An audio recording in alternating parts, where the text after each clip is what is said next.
Здравейте, аз съм Евгения Христова и в това видео ще разгледаме една група функции в Excel, така наречените is функции. Най-популярната от тях е функцията isError, грешка, но освен нея има още няколко функции, които започват с is и които служат за анализ на грешки, възникнали в нашия работен лист.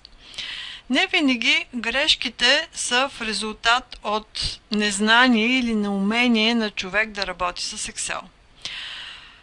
В първата колона са генерирани всъщност някои от грешките, които тези функции могат да прихванат. Първата грешка е деление на 0. Опитали сме се да разделим някакво число на 0 и получаваме тази грешка. Когато за клетката, в която е възникнала грешка, използваме isError, тя ще върне true, защото наистина в клетката A3 е възникнала грешка, а това, че грешката е от типа деление на 0, всъщност няма да бъде отразено. Просто ще върне true. Истина. В клетката има някаква грешка. Вторият тип грешка е за несъответствие, погрешни адреси. Тук е зададена формула. Най-често вследствие на копиране се получават подобни неща. Например, аз имам тук 2, тук 5 равно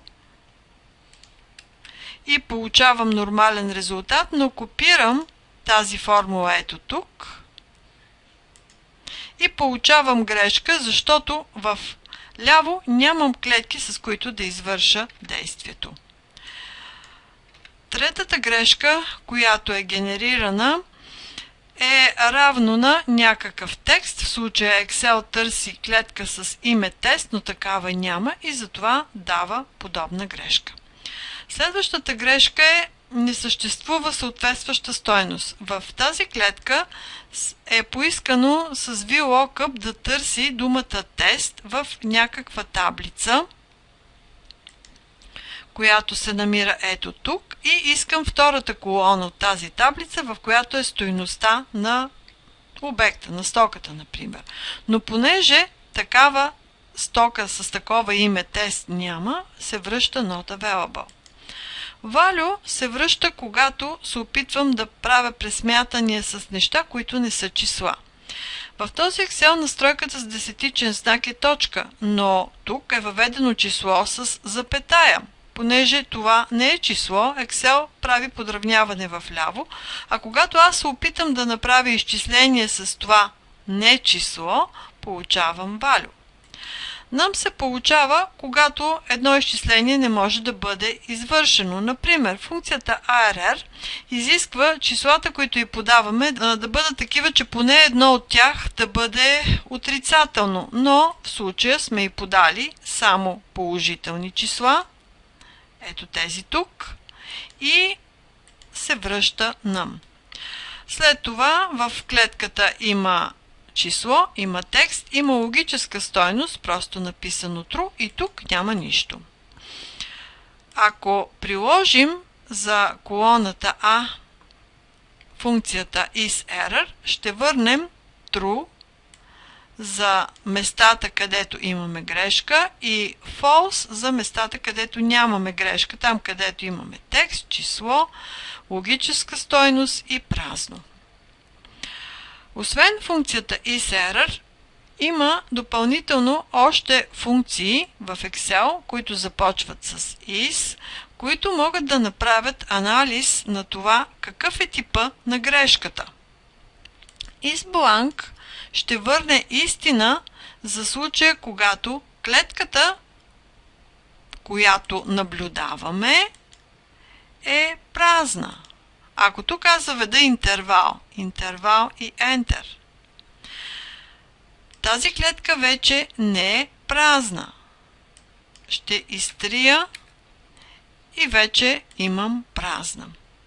isError връща истина, когато имам грешка от изчисления.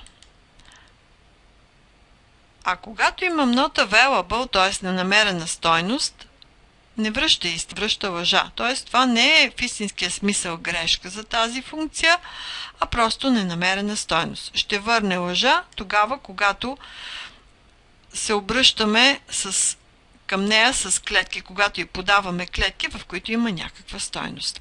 Е логическа стойност само за ред 11 функцията isLogical връща true. isNotAvailable ще върне истина само в случай, когато резултатът е not available, т.е. не е намерена стойност. Не е текст, ще върне истина във всички случаи, в които това е грешка, включително и в случаите, когато не е грешка, но е число, и само в случая, когато е текст, ще върне лъжа. isNumber ще върне истина само в случая, че и подадем число. isText ще върне истина само в случай, че и подадем текст. isRef е друга функция от групата is, която е малко по-особена и която връща лъжа тогава, когато и подадем невалиден адрес.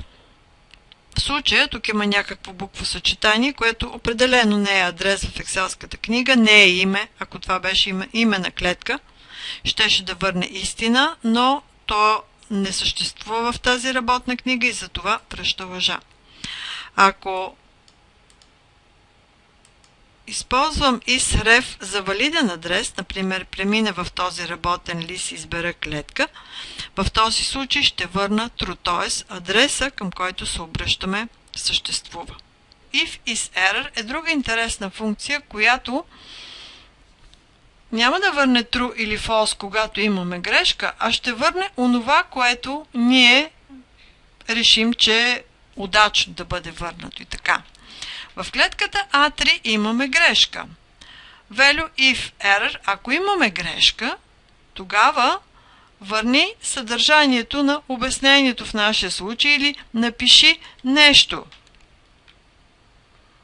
Тук ще въведа някакъв какъв да е текст. Окей, и получавам това.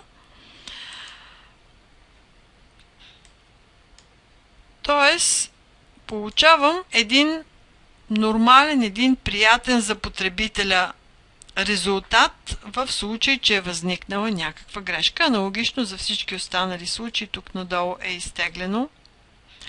Когато имам празно, тогава връща 0. Когато имам логическа стойност, връща нея. Когато имам текст и число, връща него.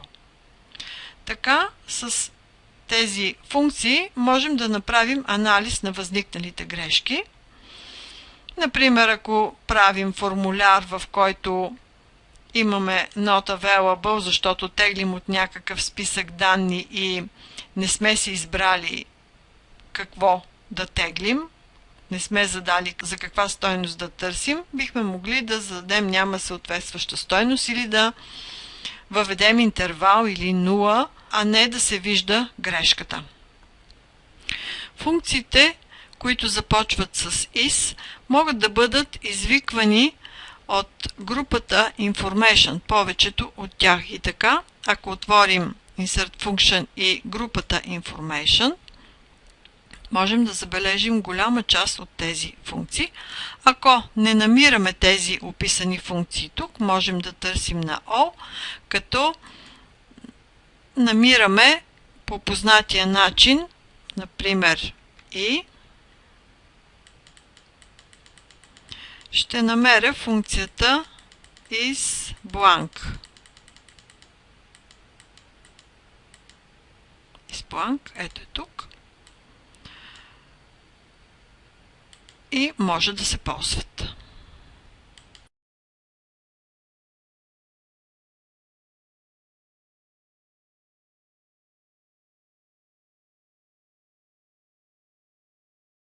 Когато разпечатваме някакъв работен лист, в който има възникнали грешки, в Page Layout и Page Setup можем да зададем дали да разпечатваме грешките или не.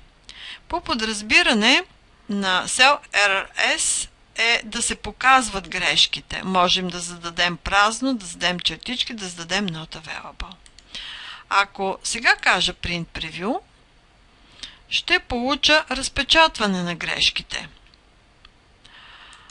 Но ако задам в Sheet на Page Setup blank, OK, и задам Print, вече няма да виждам съобщенията за грешки. Въпрос на избор.